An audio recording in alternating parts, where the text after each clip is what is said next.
Es gibt Momente im Leben, in denen dich jemand verletzt. So gezielt, so kalt, dass selbst Worte zu schwer werden. Du sitzt da, starrst ins Leere und spürst, wie tief dieser Schnitt ging. Und während andere dir raten, loszulassen, zu vergeben oder zu verzeihen, spürst du, es braucht etwas anderes.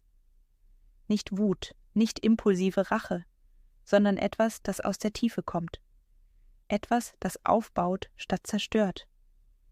Etwas, das dich zurück in deine Kraft bringt. Stille Rache ist kein Aufschrei. Sie braucht keine Bühne, kein Drama, kein Gegenangriff. Sie wirkt dort, wo der andere es am wenigsten erwartet. In deiner Haltung, in deinem Wandel, in deiner Entscheidung, nicht mehr Teil des Spiels zu sein. Sie beginnt leise. Mit einem Entschluss, nämlich dem, dass du dein Leben neu ordnest, nicht trotz der Verletzung, sondern gerade wegen ihr. Dass du aufhörst, dich zu erklären. Dass du dich nicht mehr klein machen lässt, um den Frieden zu bewahren, sondern still, aber entschlossen deinen eigenen Weg gehst. Es ist nicht der Schmerz, der dich definiert. Es ist das, was du daraus machst. Und stille Rache bedeutet, du verschwendest keine Energie mehr an den, der dich zerstören wollte. Du baust etwas auf, das ihn zum Schweigen bringt, ohne dass du ein einziges Wort sagen musst. Sieh es so: Je mehr du kämpfst, desto mehr Kontrolle hat er über dich. Doch sobald du den Kampf beendest, verliert er seinen Einfluss. Du verschiebst das Spielbrett und plötzlich sitzt du nicht mehr gegenüber, sondern ganz woanders. Du wirst nicht hart, du wirst klar. Du wirst nicht kalt, du wirst unabhängig. Und genau das ist es, was ihn innerlich zerreißt. Nicht, dass du schreist, sondern dass du nicht mehr reagierst, dass du dich entziehst, dass du schweigst, während er noch mit sich selbst kämpft. In einer Welt, die erwartet, dass du tobst, schreist und dich wehrst, ist deine Ruhe das lauteste Signal. Deine Souveränität ist der Gegenschlag. Und dein Schweigen ist das Echo, das bleibt. Nicht jeder Angriff ist ein Zufall. Manche Menschen treffen genau da, wo es weh tut, mit chirurgischer Präzision.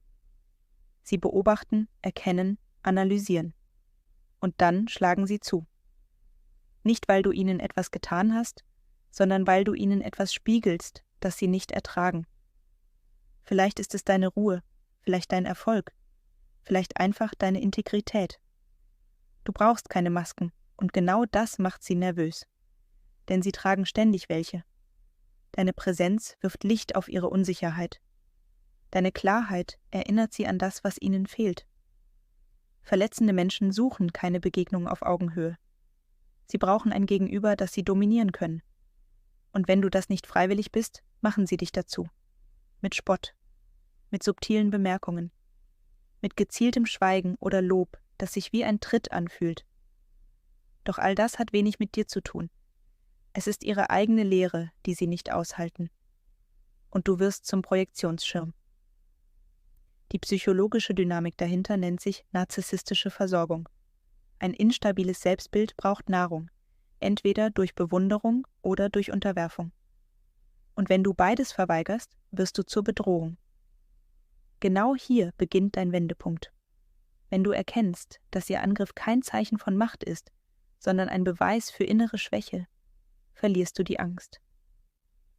Wenn du begreifst, dass ihre Worte nur treffen, weil du dich selbst an einem wunden Punkt berührt fühlst, gewinnst du Klarheit.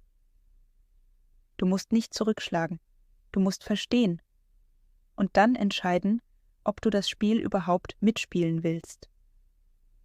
Manche Menschen verletzen, weil sie es gewohnt sind, andere zu kontrollieren. Aber das funktioniert nur, wenn du reagierst. Wenn du still bleibst, souverän, bewusst, dann entziehst du ihnen den Boden. Nicht, indem du sie entlarvst, sondern indem du nicht mehr verfügbar bist für ihr Drama. Die größte Provokation für Menschen, die Macht über dich wollen, ist deine innere Freiheit. Und je weniger du erklärst, rechtfertigst oder kämpfst, desto deutlicher wird ihnen: Sie haben keinen Zugriff mehr. Nicht auf deine Gedanken, nicht auf dein Herz, nicht auf deine Richtung. Du wirst still, und in diesem Schweigen beginnt deine wahre Rache. Der erste stille Gegenschlag beginnt nicht mit Worten, sondern mit innerer Klarheit. Nicht Wut, nicht Tränen, nicht Rückzug aus Ohnmacht, sondern ein bewusstes Loslassen von der Illusion, dass du reagieren musst. Wenn dich jemand verletzt, erwartet er deine Reaktion. Denn deine Reaktion ist der Beweis, dass er dich noch erreicht. Er rechnet mit Empörung, mit Verteidigung, mit Drama. Aber was geschieht, wenn nichts kommt? Keine Antwort, kein Blick, kein Versuch zu erklären. Ein leerer Raum, in dem er nur sich selbst begegnet. Das ist emotionale Distanz. Und sie ist keine Kälte, sondern Kontrolle. Das bedeutet, dass du nicht mehr verfügbar bist für Spielchen, die auf deinen Schmerz zielen. Du verweigerst dich der Dynamik aus Souveränität heraus. Emotionale Distanz ist wie eine unsichtbare Mauer. Sie schützt nicht, weil sie hart ist, sondern weil sie undurchschaubar bleibt. Sie verhindert, dass dich jemand erreicht, der dich nur erreichen will, um zu zerstören. Du musst nichts sagen, du musst nicht einmal physisch gehen. Es reicht, wenn du innerlich gehst. Wenn du dem anderen den Raum nimmst, den er in deinem Kopf beanspruchen will. Und das beginnt mit einer Entscheidung. Ich erkläre mich nicht mehr. Ich warte nicht mehr. Ich spiele nicht mehr mit. Toxische Menschen verlieren ihre Macht, wenn du aufhörst, dich durch sie definieren zu lassen. Wenn du nicht mehr versuchst, sie zu verstehen oder zu überzeugen oder zu retten. Denn was du ihnen wirklich entziehst, ist Aufmerksamkeit. Und Aufmerksamkeit ist ihre Währung. Ohne sie zerfallen sie. In dieser Leere beginnt ihre Unsicherheit, nicht deine. Die emotionale Distanz ist kein Akt der Vergeltung. Sie ist ein Ausdruck deines Selbstschutzes. Und wenn du sie wirklich lebst, nicht nur spielst, dann wird sie zum stärksten Schutzschild gegen jede Form von Manipulation. Manche Menschen verstehen keine Worte, aber sie verstehen sich selbst, wenn du sie ihnen spiegelst. Nicht indem du sie bloßstellst, nicht indem du sie belehrst, sondern indem du ihnen ihr Verhalten zurückgibst. Leise, klar, unaufgeregt. Spiegeln ist ein stiller Akt der Konfrontation. Du sagst nicht, was der andere falsch macht. Du lässt ihn es selbst sehen. Ein Beispiel. Jemand spricht mit dir in einem herablassenden Ton. Früher hättest du dich erklärt oder geschluckt. Heute antwortest du mit demselben Tonfall. Ruhig, sachlich, spiegelnd. Du zeigst keine Wut, keine Emotion, nur ein klares Echo. Und plötzlich beginnt der andere, sich selbst zu hören. Oft reicht genau das, und er verliert die Kontrolle, die er sich durch Dominanz sichern wollte. Denn die meisten Menschen halten sich selbst für fair, rational, überlegen. Wenn sie mit ihrer eigenen Wirkung konfrontiert werden, entsteht eine Reibung zwischen Selbstbild und Realität. Das nennt man kognitive Dissonanz. Und genau dort setzt deine stille Rache an. Spiegeln heißt nicht, Spielchen zu spielen. Es heißt, dem anderen seine Maske zu zeigen, ohne sie ihm vom Gesicht zu reißen. Dein Ziel ist nicht seine Verletzung. Dein Ziel ist seine Entwaffnung. Indem du ihm das Werkzeug aus der Hand nimmst, mit dem er dich steuern wollte, deine Unsicherheit. Auch Körpersprache lässt sich spiegeln. Verschränkt jemand demonstrativ die Arme? Du tust es auch, gelassen. Rückt er dir zu nah? Du gehst nicht zurück, aber du bleibst aufrecht. Du veränderst die Dynamik, ohne sie auszusprechen. Und je weniger du erklärst, desto stärker wird dein Spiegel. Denn in der Stille spürt der andere sich selbst. Und nicht mehr nur die Bühne, die du ihm früher geboten hast. Die wahre Macht des Spiegelns liegt in deiner Haltung. Du brauchst keine Überlegenheit zu zeigen. Du brauchst nur aufzuhören, dich klein zu machen. Spiegeln bedeutet, ich sehe dich. Ich erkenne dein Spiel. Aber ich spiele nicht mit. Und das ist oft die stärkste Form der Konfrontation, wenn der andere sich selbst begegnet und das Echo nicht aushält. Rache muss nicht laut sein. Sie muss auch nicht grausam sein. Die schmerzhafteste Antwort auf jemanden, der dich klein halten wollte, ist dein Aufstieg. Nicht der gespielte, nicht der aufgesetzte, sondern dein echter innerer Fortschritt. Menschen, die dich verletzt haben, wollen dich in der Reaktion halten. Sie wollen, dass du leidest, dass du dich erklärst, dass du dich verlierst. Doch während sie noch hoffen, dich wieder am Boden zu sehen, beginnt deine stille Antwort. Du veränderst dich. Du entwickelst dich weiter. Was viele nicht verstehen. Menschen, die aus Neid oder Minderwert dich verletzen wollten, ertragen nichts weniger als dein leuchtendes Leben. Und während du dich aufbaust, wird dein Schweigen zur Botschaft, dein Erfolg zur Sprache, dein Licht zum Kontrast. Genau das schmerzt mehr, als jede Reaktion es jemals könnte. Denn wer dich erniedrigen wollte, hat nicht mit deinem inneren Aufstieg gerechnet. Er hat nicht erwartet, dass du einfach weitermachst. Ruhiger, fokussierter, reifer als zuvor. Diese Art der Rache ist keine Show. Sie ist Transformation. Und sie gehört nur dir. Menschen, die dich verletzt haben, agieren selten allein. Sie nutzen Räume, Gruppen, Stimmungen. Sie spielen nicht offen, sie spielen clever. Und gerade deshalb wirken sie. Weil sie andere auf ihre Seite ziehen, bevor du überhaupt weißt, dass ein Spiel läuft. Doch du musst dieses Spiel nicht mitspielen. Du kannst es strategisch verändern. Wenn du emotional stabil bleibst, beginnt sich etwas zu verschieben. Denn Menschen spüren, wer in sich ruht und wer nur spielt.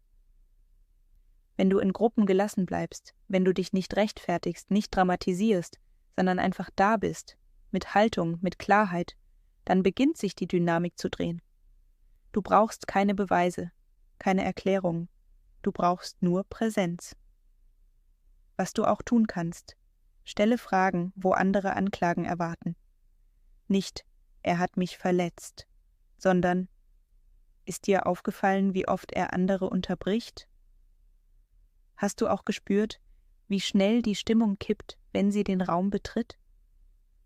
So arbeitest du nicht gegen jemanden. Du öffnest Räume für andere Wahrnehmung, ganz ohne Angriff. Und während der andere vielleicht weiter agiert, setzt du auf Vertrauen. Auf leise, starke Verbindungen mit denen, die noch unsicher sind. Denn du musst nicht alle überzeugen. Du brauchst nur genug, die selbst zu sehen beginnen. Und irgendwann erkennt die Gruppe, wer Chaos sät. Es gibt eine Form von Macht, die niemand erwartet, weil sie nicht schreit. Sie ist da, und allein das genügt. Kalte Dominanz bedeutet, dass du dich nicht mehr beugen musst. Du betrittst einen Raum und deine Haltung spricht zuerst. Aufrecht und unübersehbar. Der andere spürt, du bist nicht mehr manipulierbar. Dein Blick bleibt klar. Deine Stimme ruhig, deine Worte knapp. Du weißt, wer du bist. Menschen, die dich verletzt haben, rechnen mit einem Drama. Mit Tränen, mit Ausbrüchen, mit Erklärungen. Doch was sie verunsichert, ein einfaches Guten Tag.